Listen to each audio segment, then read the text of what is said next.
Look at this building. It sits in the financial heart of the city, a concrete monument worth over $15 million. To the untrained eye, it represents success in its purest, most sterile form. Capitalism realized. Wealth secure. Legacy cemented. But buildings are liars. If you dig beneath the polished marble floors, if you strip away the Italian glass and look directly into the rough-hewn concrete foundations, you won't find spreadsheets of venture capital. You will find a story written in sweat, cold rain, broken bones, and a betrayal so absolute it almost cost a young boy his mind, his family, and his life. This is where the story actually begins. 2011. No safety nets, no wealthy uncles, no small business loans from dad. Julian was 16 when the world made it clear that nobody was coming to save him. His father had passed away years prior, leaving behind nothing but a stack of debt and a brutal lesson on how fast a family can vanish when the money dries up. His mother worked 2 jobs, cleaning corporate offices by morning, folding laundry by night. But in the game of systemic poverty, hard work alone doesn't stop the eviction notices from piling up on the kitchen table. When you grow up in a house where the lights get cut off every Tuesday, you grow up fast. You don't have the luxury of finding your passion or discovering yourself. Your only passion is survival. Julian realized that the traditional path, high school, a modest college degree, a safe entry-level job, was a luxury line his family couldn't afford to stand in. They needed capital immediately. They needed to fight. Julian, I need a job. I'll carry whatever you want. I don't care about the hours. Site foreman, you're a kid.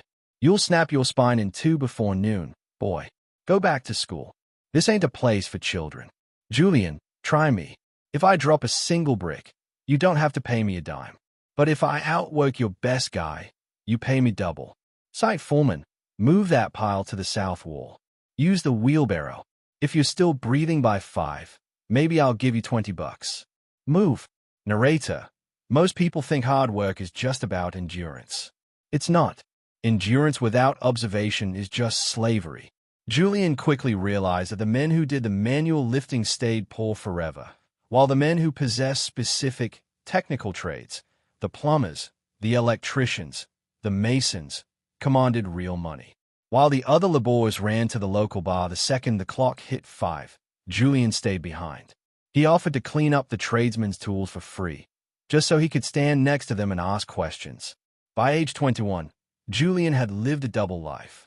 By day, he was a lethal asset on any job site, capable of laying brick, running electrical conduit, and troubleshooting complex hydraulic plumbing lines.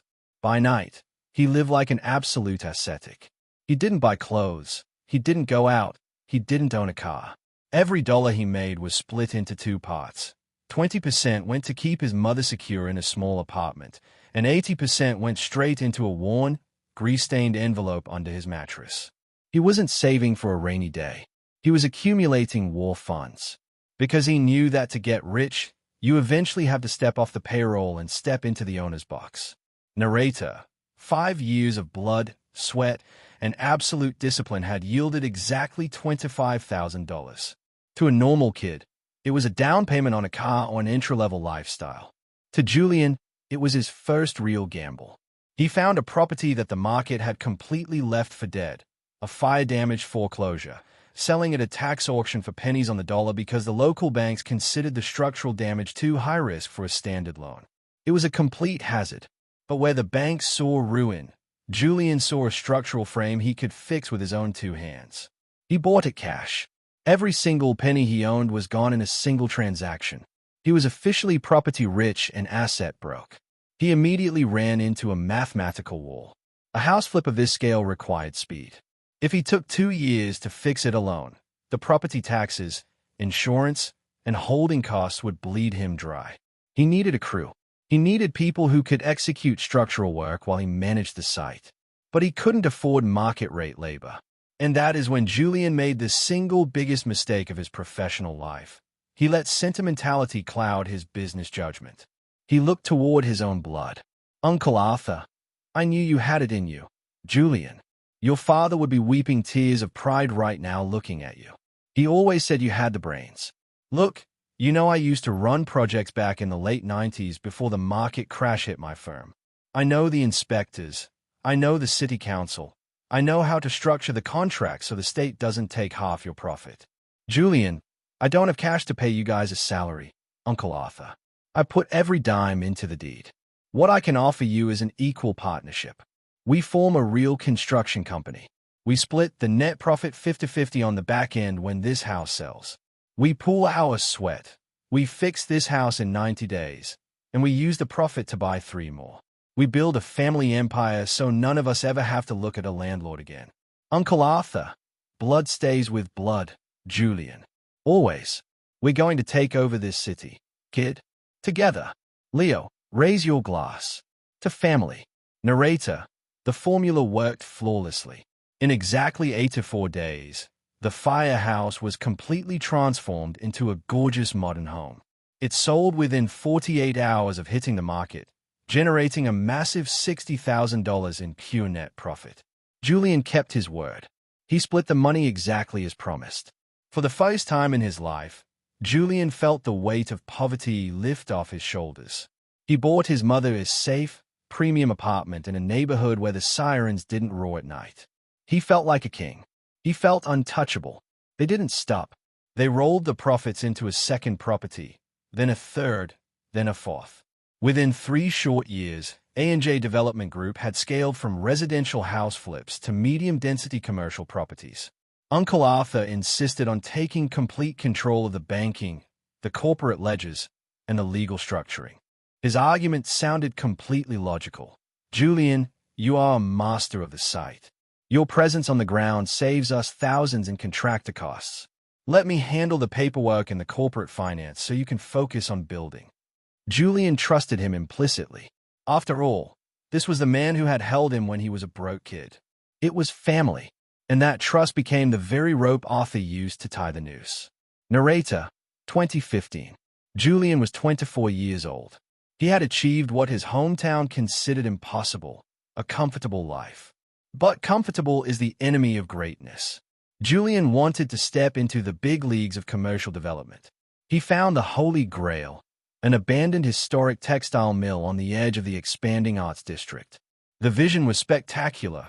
Convert the industrial shell into high-end commercial lofts, creative tech offices, and luxury retail spaces. It was a $15 million project upon completion.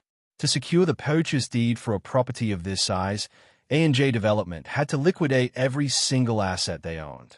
Every dollar from the previous flips was drained from their accounts. Worse, they had to leverage their reputation to secure a massive $3 million line of credit from local building material suppliers and private lenders to fund the initial structural restoration. Julian was staking everything, his name, his credit, his past success, on this single roll of the dice. If it succeeded, he would be a millionaire before 25. If it failed, he would be buried in liabilities forever. Julian, hey, Leo, where's the delivery for the grade A lumber? The concrete pouring crew is sitting around doing nothing because the forms aren't set. We're losing $5,000 a day in idle labor. Cousin Leo, ask my dad, Julian. He's handling the logistics. I'm just here to check the perimeter. Relax, man. We're rich now. Stop stressing like a labor. Julian, Arthur, the main steel suppliers just called me on my personal line. They said our account is 4 to 5 days past due. They are threatening to freeze our material shipments. What's going on with the cash flow? The bank drawers should have cleared last week. Uncle Arthur, Julian, my boy, look at me. Look at my face. Have I ever let you down? The bank is just dragging their feet on the environmental audit paperwork. It's a standard corporate delay. I'm handling it personally. You just focus on finishing that gorgeous drywall and getting the structural column poured. Don't worry about the books, kid. Leave the boring stuff to me. Go get some rest. You look like a ghost. Narrator, Julian looks at Arthur's hand on his shoulder. For the first time, the gesture doesn't feel warm. It feels heavy, cold, and calculated. But Julian nodded slowly, suppressing his doubt. He turned and exited the trailer. Arthur's smile instantly dropped as he opened his laptop back up and hit the execution key. The sun rose over the textile mill.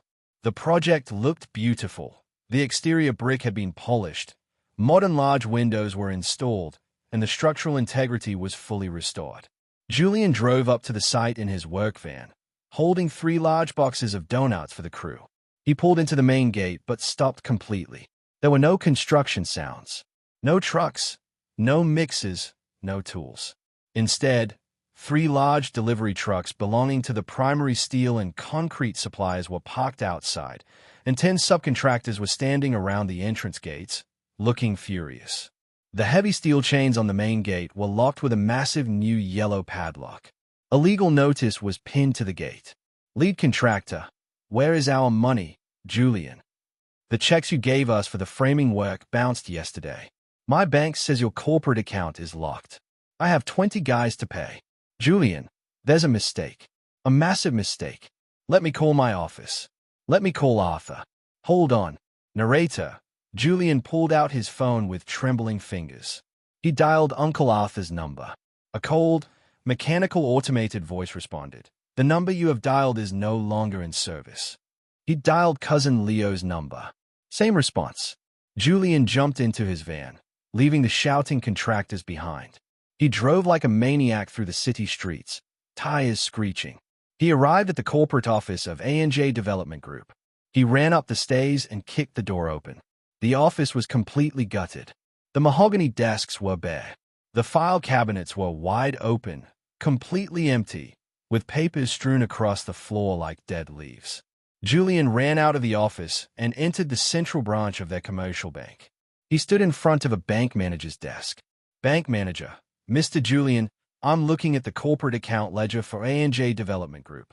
3 days ago, your majority partner, Arthur Vance, exercised his full signing authority under the corporate bylaws. He liquidated all cash assets, closed out the remaining project financing drawer, and executed a wire transfer of $1,200,000 to an offshore account in the Cayman Islands. He also filed an official corporate resolution transferring the deed of the textile mill to Luxa Holdings, a shell company he registered last month. Julian, that's impossible. My signature is required for any deed transfer. I never signed anything. Look at the files. Bank manager, the current balance of your primary corporate operating account is exactly $4.12. And because you signed as a personal guarantor for the $3 million material line of credit, the suppliers are going to come after your personal assets, Mr. Julian. I'm very sorry. Narrator. Julian sat alone in the massive glass bank office, completely frozen, looking down at his scarred hands. He was ruined, completely, utterly broken by his own blood.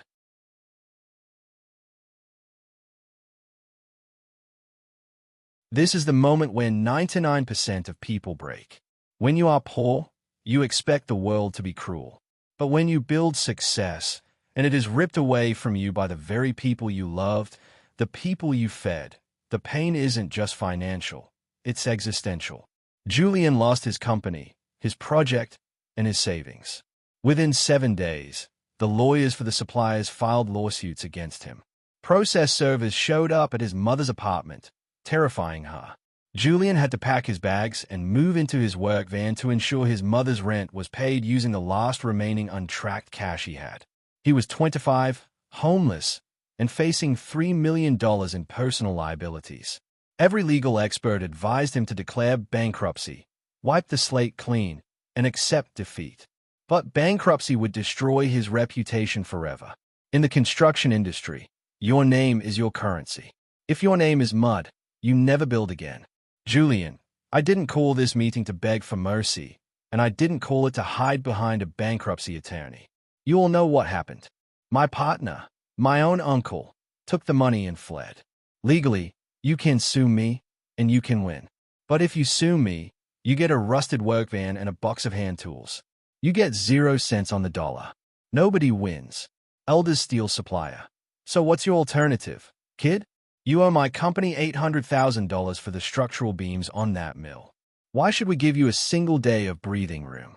Julian, because I am the only man in this city who knows how to finish that work, and I am the only man who has the balls to look you in the eye and give you his word. Here are my terms. I have found a small, rundown residential four-plex foreclosure on the north side.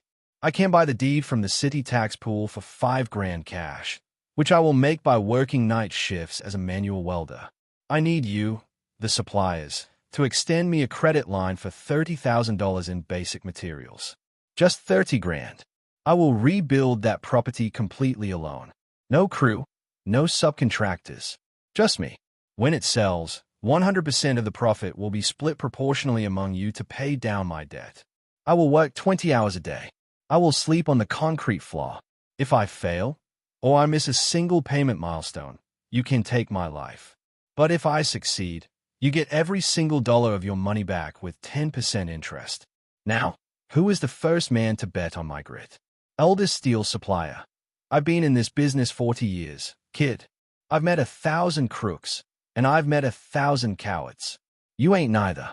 You got your materials. Don't make me regret this.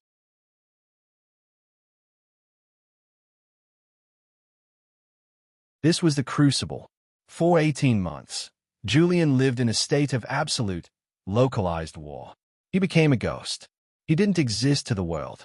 He was a machine that converted calories into concrete and pain into property value. He executed a 5-man renovation job entirely by himself. When his muscles screamed for rest, he remembered the image of his uncle's smirk. When his mind begged him to quit, he thought of his mother's security. He realized a fundamental truth about human nature. You can steal a man's money, you can steal his deeds, and you can steal his contracts. But you can never steal his work ethic. You can't clone a man's capacity for suffering. Julian had been forged in the fires of childhood poverty, and that made him bulletproof against the current storm. The four-plex flip didn't just succeed. It broke the local neighborhood record for price per square foot. True to his absolute word, Julian didn't keep a single dollar for himself. He lived out of his van and transferred every penny to the suppliers. And that act of fanatical integrity did something far more powerful than just paying down debt.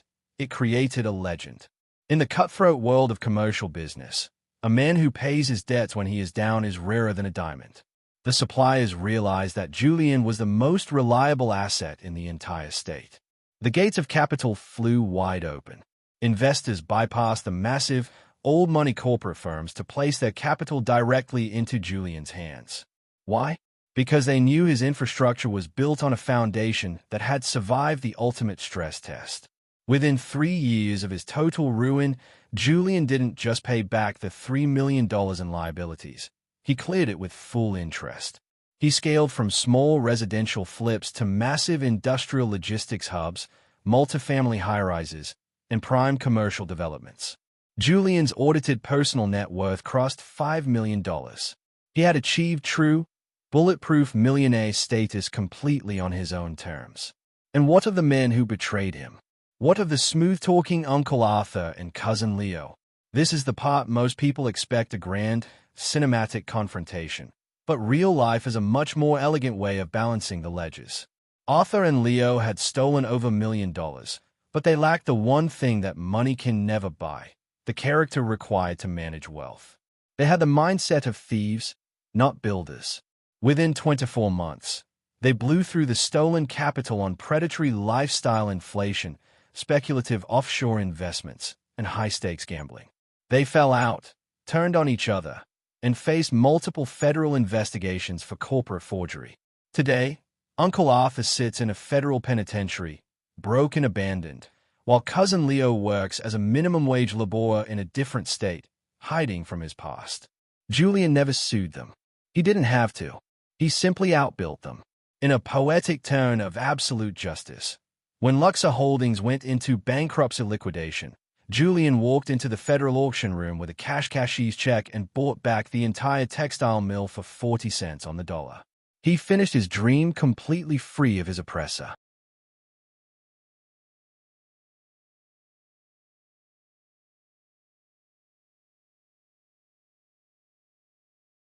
Julian, if you're watching this video right now, and you're stuck in a dark place, if you've been broken by poverty, or stabbed in the back by people you trusted with your soul, I want you to look at these buildings behind me. The world wants you to believe that success is about luck or connections, or having a clean head start. It's a lie. Money can be taken. Deeds can be forged. Alliances can shatter overnight. But your capacity to sweat, your discipline to study when you're exhausted, and your refusal to let structural failure break your spirit, that is your true equity. Build your character so strong, forge your work ethic so deep, that you can lose everything you own tomorrow morning, and confidently look at the mirror knowing you have the power to build it all back by Tuesday afternoon. Do the work. Embrace the grit. Let them keep the concrete. You keep the blood.